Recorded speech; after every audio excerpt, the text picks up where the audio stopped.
Hey guys, this is Jer from the Oak Island Podcast, and on our episode 37 of the Oak Island Podcast, we talk about the Fellowship of the Ring Bolt, Season 8, Episode 13 of The Curse of Oak Island.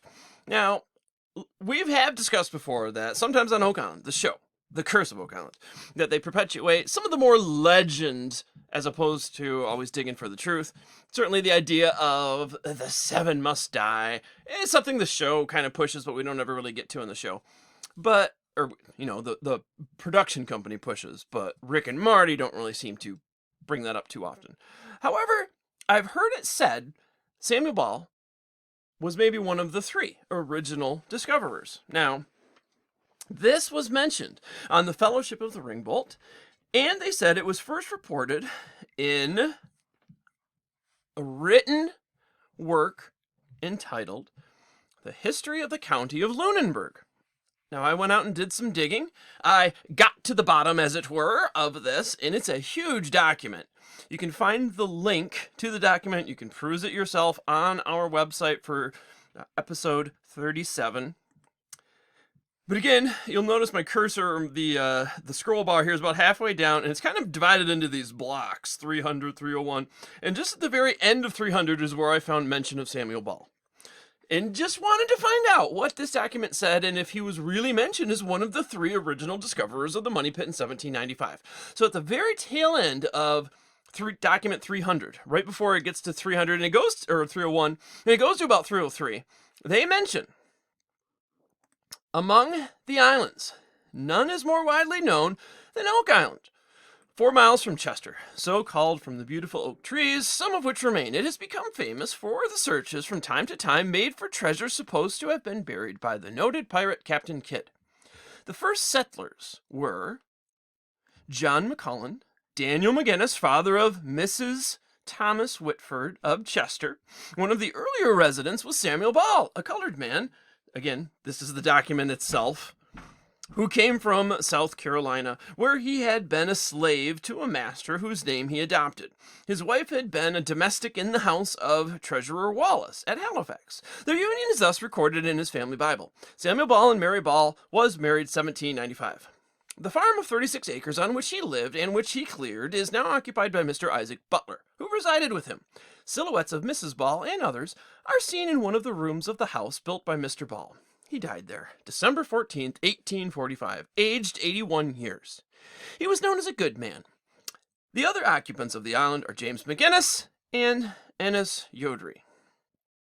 The pits herein referred to were dug on the farm formerly owned by John Smith, who was born in Boston, Massachusetts, August 20th, 1775, and died on the island after a residence there of 71 years, on the 29th of September, 1857.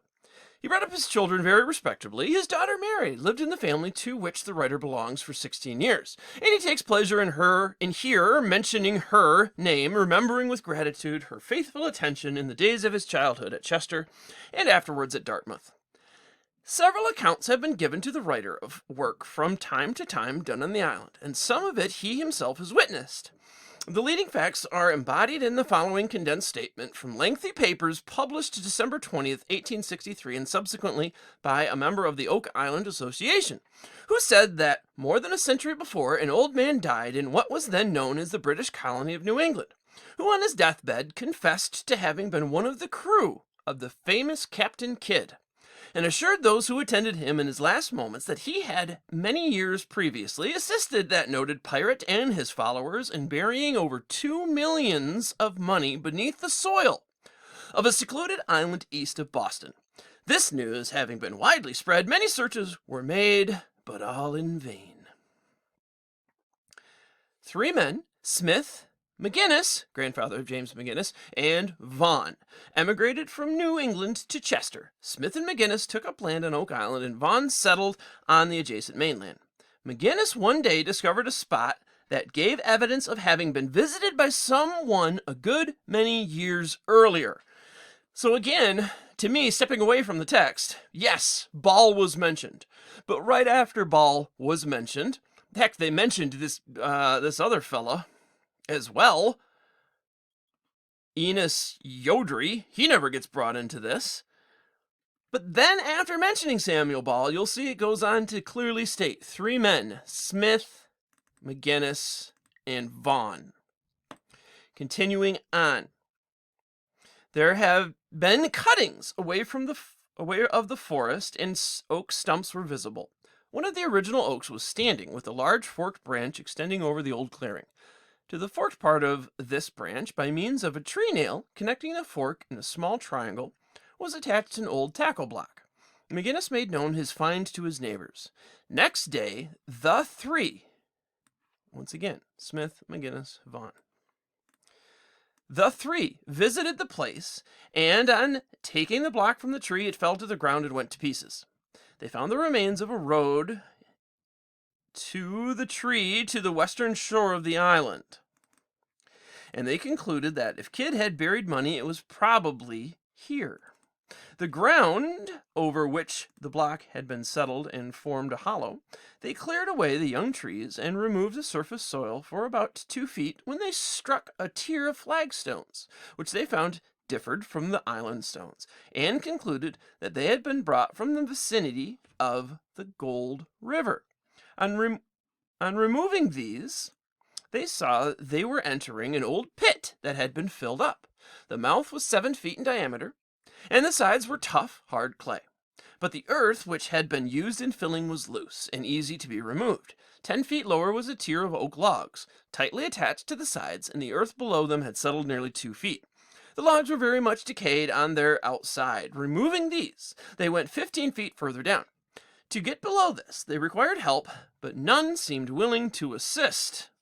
About 15 years afterwards, Simon Linz, heard that name before, of Onslow, visited Chester and saw Vaughn, to whom his father was related, and the next day they went to the place, and, as a result, he and many of his friends with tools and provisions came to the island and were joined by Smith, McGinnis, and Vaughn. Once again, the 3 original discoverers. The pit was found to have caved in, and mud had settled at the bottom. On taking this away, they came to 3 sticks, which had been put in the mud by the 3, again, McGinnis, Smith, and Vaughn. Had been put there by the 3 first men on leaving off work. They went on and struck a second tier of logs like those found first. 10 feet lower, they came to charcoal. 10 feet below it to putty. Further down to a flagstone about 2 feet long and 1 foot wide, with rudely cut letters and figures which they could not decipher. The engraved side was downwards. Stepping away from the text, I think that's interesting that it was downward. The markings were down. I could go into that for a little bit, but I think it's pretty clear. The 3, again, no mention of Ball. Ball was mentioned right before they went into this, but clearly they've mentioned the 3, and again, Smith, McGinnis, Vaughn, dispelling the idea that Ball might have been one of the originals. And again, this is the history of the county of Lunenburg. Continuing on, they found the 90-foot stone with figures they could not decipher, engraved side down, the famous 90-foot stone. On reaching a depth of 90 feet, the earth in the center became softened and water began to show itself. At 93 feet, it increased, and they took out 1 tub of water to 2 of earth. Night coming on, they, as usual, probed the bottom with a crowbar to see if they could strike anything. At the depth of 98 feet, 5 feet below where the bar entered, they met a hard, impenetrable substance at 98 feet. A hard, impenetrable substance. Bound by the sides of the pit, they expected the mystery to be solved in the morning, but on returning, they found 60 feet of water, and their bailing buckets failed to lessen the depth. They discounted the work, sent a committee to Mr. Mosier of Newport, considered the best man for such purpose in the province, to provide a way for removing the water. He, Mr. Mosier, prepared a pump at a cost of 80 pounds, and it was lowered to the depth of 90 feet. But before the water reached the surface, it burst. Robert Archibald, Esquire, uncle to the late Master of the Rolls, then had charge. In the following spring, a new shaft was sunk to the depth of 110 feet, and water then came in, I'm going to say immediately, it was 65 feet deep. In 1848, work was resumed. The old pit was reopened, and 12 days afterward, the men were down 86 feet. On a certain Saturday evening, everything was so far satisfactory, but on returning from morning service at Chester on the following day, there was 60 feet of water in the pit, and level with that in the bay. A great deal of additional work was done. The water rose in a new pit to the same height as that in the old one. In 1861, a new shaft was made, but the men were driven out by the coming in of water and mud. In 1863, further work was performed, but it was found impossible to keep the water out. The work was afterwards carried on by Halifax members of the company. Under special agreement with the association, a new shaft was sunk, and there was confidence in ultimate success, but no discovery of treasure was made. The writer above referred to stated that he was for 15 years a member of the Oak Island Association, the writer of this letter. Occasionally actively engaged at the works on the island, and thus gained information which enabled him to write with confidence on the subject. For all he saw, with what he believed in the experience of others, he had no doubts that the money pit and the drains on the island were purely works of art. I would say, stepping away from the text, the Nazca lines, those are geographic works of art. I don't see how a work of art being dug underground and then buried, how anyone's supposed to have an emotional reaction to that. But nonetheless, I continue with the text. Constructed at a very early period in the history of the country.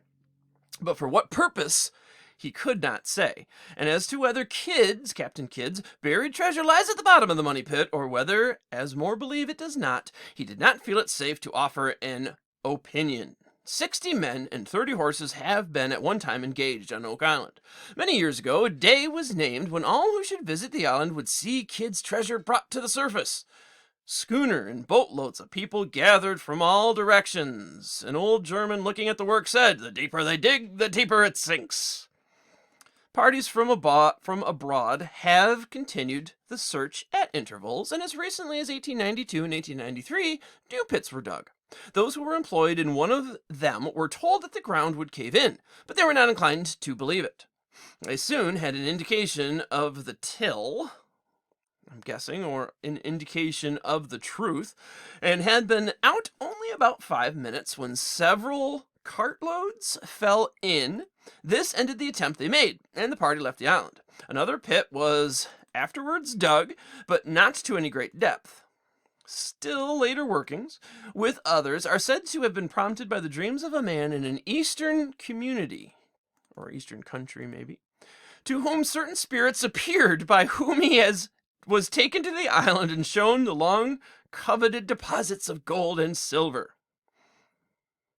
Some of the most advanced counties in the province have furnished many of the stockholders in the companies from time to time formed to prosecute the search, and notwithstanding the repeated failures, men of much intelligence expressed their belief that success will yet be achieved. Henry S. Poole, Esquire, who in 1861 was visiting different localities on behalf of the government, wrote in his report, "I crossed to Oak Island and observed slate all the way along the main shore, but I could not see any rock in sight north niche on the island.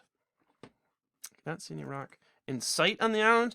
I went to the spot where people had been engaged for so many years searching for the supposed hidden treasure of Captain Kidd. I found the original shaft had caved in. 2 others had been sunk alongside. One was open and said to be 120 feet deep. And in all that depth, no treasure had been struck. The excavator matter had alongside was composed of sand and boulder rocks, and though the pit was some 200 yards from the shore, the water in the shaft, which I measured to be within 38 feet of the top, rose and fell with the tide." It's interesting. Showing a free communication between the sea and the shaft, and a confirmation of those elusive flood tunnels. Continuing on. There are many who know all about Oak Island, and the search is made there for Kidd's treasure, who have little knowledge as to what he really was and did. It is deemed right to include here, especially as of interest to people in this county, some information on these points. Perhaps it may help to a decision as to the probability of otherwise of his having been in this vicinity, or of having buried any of his spoils on this coast. Kidd was sent out in the Adventure, a galley in the Adventure, capital a galley of 287 tons against vessels which had not only attacked the French, but the English as well. He left Plymouth April 1696 and reached the American coast in July. So it must be Plymouth, Great Britain, reached the American coast in July. He entered New York Harbor from time to time, and the Assembly gave him 250 sterling. He sailed for the East Indies, and on the way resolved to become a pirate. And on the arrival off the coast of Malabar, he bombed settlements and captured ships, selling one, the Quota, with her cargo for 40,000. He exchanged for a larger vessel and robbed whatever ships he met. In 1698, he arrived at New York with a large amount of spoil, much of which he buried in Gardiner's Island, at the east end of Long Island, dividing the rest amongst his crew. He was attested this by Oliver of Belmont, governor of Massachusetts, and sent to England. He was arrested by Oliver of Belmont, governor of Massachusetts, and sent to England, where he was tried for the murder of a gunner whom he killed with a heavy iron-hooped bucket. There were 6 indictments against him. He was convicted and hung in chains at Execution Dock on May 12th, 1701. Searchers sent by Belmont to Gardiner's Island discovered a box containing 738 ounces of gold, 847 ounces of silver, 1 bag of silver rings, 1 bag of unpolished stones, and a quantity of agates, amethysts, agates, amethysts, and silver buttons. All the property found as above, with that on the person of Kidd and in his ship, the San Antonio, was at the value of 56,000. This find induced the belief that other deposits must have been made, and repeated searches have been set on foot, but so far in vain, on the coasts of New York and Massachusetts. The Gold Bug was written by Edgar Allan Poe as a reference to the buried treasure of Captain Kidd. So, this brings us to the end of this excellent document. Again, you can find the link to it. It's the history of Lunenburg County. Notice it goes all the way about to the end of document 306, starting about 300 if you wanted to find it for yourself. Again, you can find the link on our website. You're just going to have to scroll down till you find that document 300 and check it out for yourself. But I think it nonetheless does dispel the fact, because they use that document as saying Ball might have been one of the 3. And clearly, Ball was not. He was mentioned in a paragraph above the 3, but he was not mentioned in that document. There you have it, folks. We certainly always welcome feedback. Let us know what you think. Jawbone, as it were. You can find links to our social media on our homepage, theoakislandpodcast.com. We will catch you on the flip side. Thanks for checking it out.